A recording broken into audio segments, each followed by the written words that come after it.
आज हम game theory के बारे में पढ़ेंगे। Competitive situation.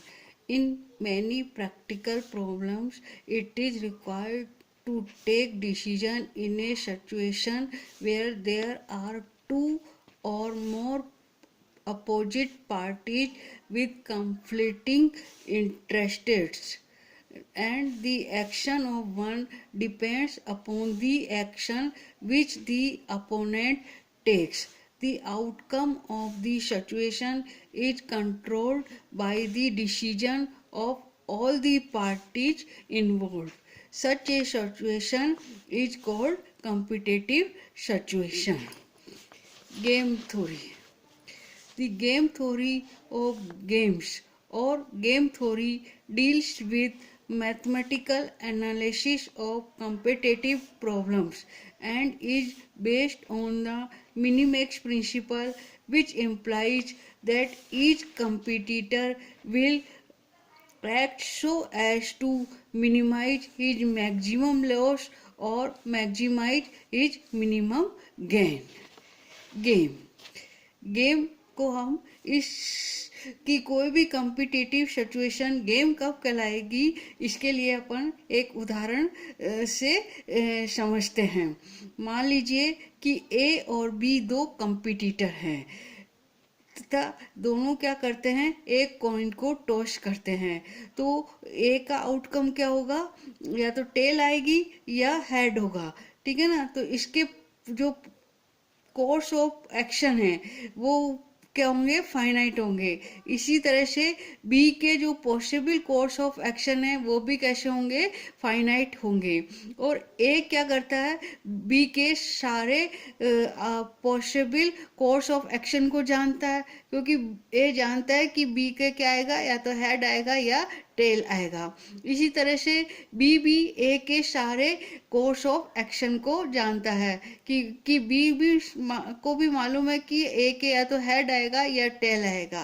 पर ए और बी दोनों को ये नहीं मालूम कि उनके विरोधी के टेल आएगा या हेड आएगा, ठीक है ना। दोनों को एक दूसरे के आउटकम्स के बारे में नहीं पता है।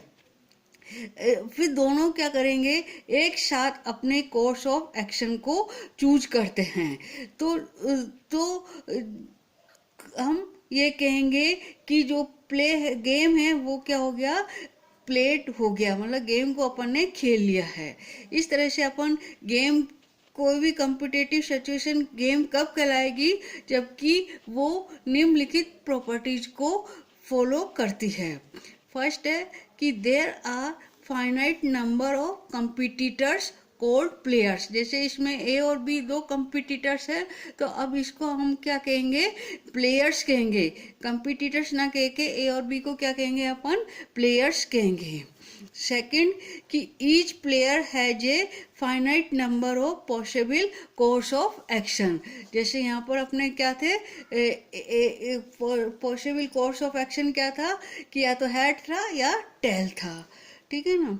इसी तरह से थर्ड क्या है, each player must know all the course of action available to others but must not know which of these will be chosen, ठीक है ना। ए जैसे बी के सारे कोर्स ऑफ एक्शन को जानता है कि क्या है इसके कोर्स ऑफ एक्शन, टेल या हेड है, पर ए ये नहीं जानता कि बी हेड चुनेगा या टेल चुनेगा।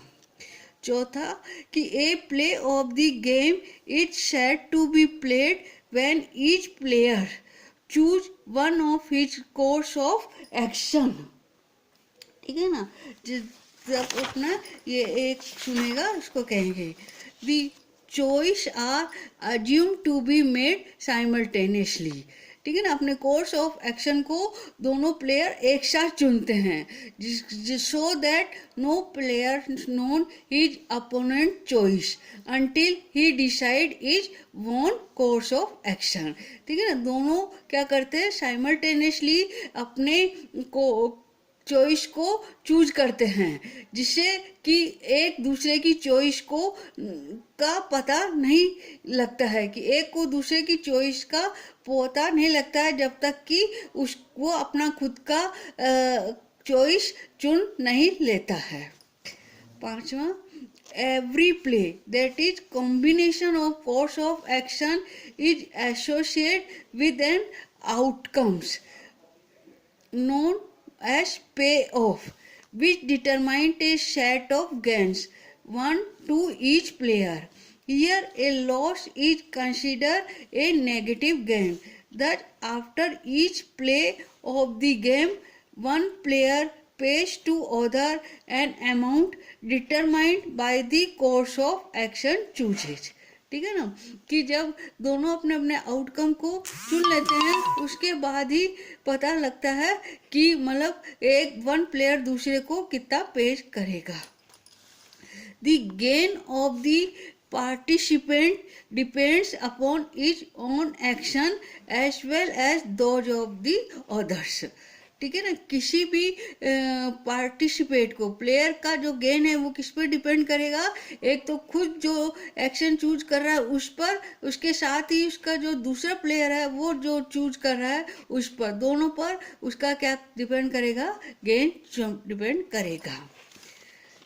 ये 6 कंडीशन किसी भी कॉम्पिटिटिव सिचुएशन पे सेटिस्फाइड होगी तब अपन उस सिचुएशन को अब क्या कह देंगे, गेम कह देंगे। एन पर्सन गेम, एक game involving N player is called N person game. एक गेम जिसमें एन प्लेयर होंगे उसको अपन क्या कह देंगे, एन पर्सन गेम कह देंगे। 2 पर्सन गेम जिसमें 2 प्लेयर होंगे उसको अपन 2 पर्सन गेम कह देंगे। 0 सम game, a game in which the gains of one player are the losses of the other players is called zero sum game। That is, in a zero sum game the algebraic sum of the gains to all players after a play is bound to be 0। That is, if pi be the pay of the player in a n person game, then the game will be a zero sum game if summation of pi I is equal to 1 to n is equal to 0। ठीक है ना, zero sum game क्या कहलाएगा, जबकि एक player का loss दूसरे player के गेन के बराबर हो। ठीक है ना, इस तरह से जो गेम होगा वो क्या कहलाएगा, जीरो सम गेम कहलाएगा। पे of matrix, in a 2 person zero sum game the resulting gains can be easily be represented in the form of a matrix called the payoff matrix or gain matrix। The payoff matrix is a table which shows how payments should be made at the end of a play or the game। ठीक है ना, पे of matrix क्या है, ये आपके जो 2 person zero sum game है उसको हम एक मैट्रिसिस के रूप में लिख सकते हैं, वो मैट्रिसिस पे ऑफ मैट्रिसिस कहलाती है। तो जो पे ऑफ मैट्रिसिस है वो क्या बताती है हमको कि जब गेम का एंड हो जाता है तो कितना पेमेंट ने एक प्लेयर ने दूसरे को पे किया है वो उसको हम इस टेबल के द्वारा प्रदर्शित कर सकते हैं। जैसे एग्जाम्पल के लिए देखो आप,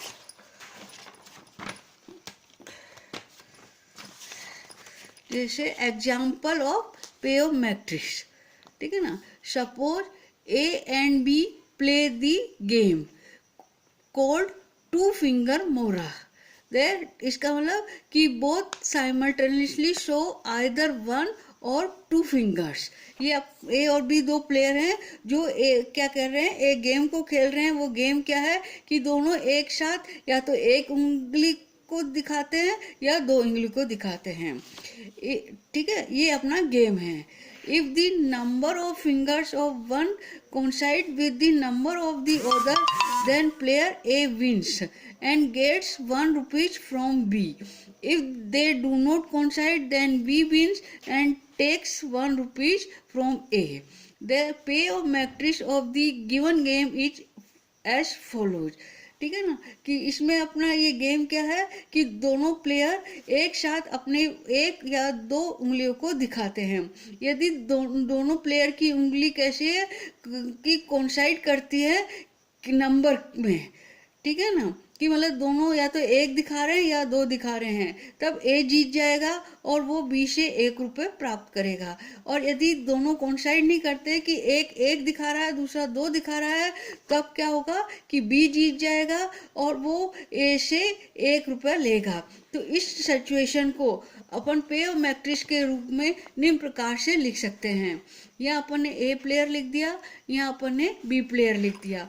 या 1 फिंगर हो गई, ये 2 फिंगर हो गई, ये ए की क्या हो गई, कोर्स ऑफ एक्शन हो गई। इसी तरह से ये बी की 1 फिंगर 2 फिंगर, ये कोर्स ऑफ एक्शन हो जाएगी। अब जैसे ए ने ये चूज किया 1 फिंगर और बी ने भी 1 फिंगर चूज किया, तो दोनों की उंगलियां कैसी हो गई, कोइंसाइड हो गई, एक सी हो गई। तब एक क्या होगा, 1 रुपया जीत जाएगा, बी से प्राप्त कर लेगा। अब यदि ए 1 को फिंगर आता है चूज करता है और बी दो फिंगर चूज करता है, तो ए बी को देगा, मतलब एक का क्या हो जाएगा, यहाँ पर -1 हो गया, मतलब इसको लॉस हो गया, इसलिए यहाँ -1 हो जाएगा।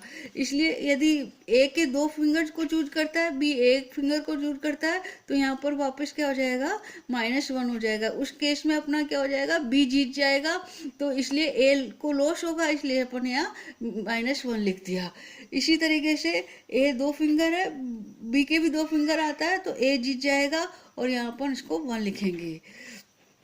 ठीक है, तो ये अपने इस तरह से मैट्रिसेस बना लेंगे कि the number of the matrix corresponding the number of course of action of the player A, ठीक है ना, and the number of the columns corresponding the number of course of action of the player B, कि मतलब जो रो है वो क्या बताती है, ए के कोर्स ऑफ एक्शन को बताती है, और जो बी है वो जो कॉलम है वो बी के कोर्स ऑफ एक्शन को बताती है। And the table show the payments और gains to A for each possible outcomes of the game, और जो टेबल है वो क्या बताती है, ए के गेन्स को बताती है, जबकि मतलब क्या है, each possible outcomes of the game.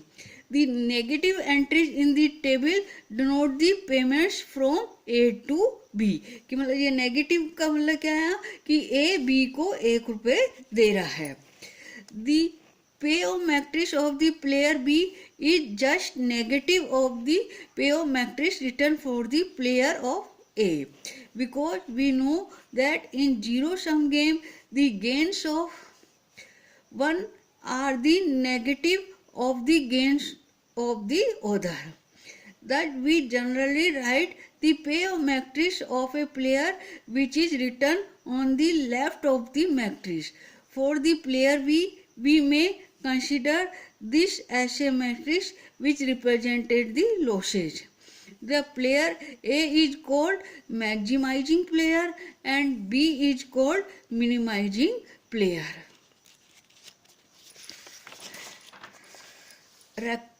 Rectangular games. 2-person zero-sum games are also called as rectangular games, as they are generally represented by rectangular payoff matrices. इसलिए इस जीरो सम गेम को अपन 2-person जीरो सम गेम को अपन क्या rectangular games भी कहते हैं। क्यों कहते हैं, क्योंकि इसकी जो पे मैट्रिक्स होती है वो कैसी होती है, रेक्टेंगुलर होती है। स्ट्रेटजी का मतलब क्या है कि the strategy of A player is the pre determined rule by which A player decide his course of action, कि मतलब स्ट्रेटजी क्या है, पहले से डिटरमाइंड एक रूल होता है जिससे कि प्लेयर अपना कोर्स ऑफ एक्शन को चूज करता है from his one list during the game. ठीक है ना, जैसे अपने ए में में कोर्स ऑफ एक्शन क्या थे कि हेड और टेल थे, तो वो प्लेयर है वो अपने किसी रूल के द्वारा क्या करेगा, हेड चुनेगा या टेल चुनेगा। स्ट्रेटजी कितने टाइप की होती है, 2 टाइप्स की होती है। एक तो प्योर स्ट्रेटजी होती है और एक क्या होती है, मिक्स स्ट्रेटजी होती है। ठीक है ना। प्योर स्ट्रेटजी, ये pure strategy is that in which one knows in advance of all plays that he will always choose only one particular course of action। ठीक है ना। Thus pure strategy is a decision rule always to select the same course of action। Pure strategy क्या होगी, जिसमें जो player है वो हमेशा क्या करेगा, एक ही स्ट्रेटजी को चूज करेगा। ठीक है ना। Mix strategy, A mix strategy is that in which A player decide in advance to choose one of his course of action in accordance with some fixed probability distribution। ठीक है ना। एक fixed probability के द्वारा वो अपनी course of action को चुनता है, तो वो आपका क्या कहलाता है, मिक्स स्ट्रेटजी कहलाती है।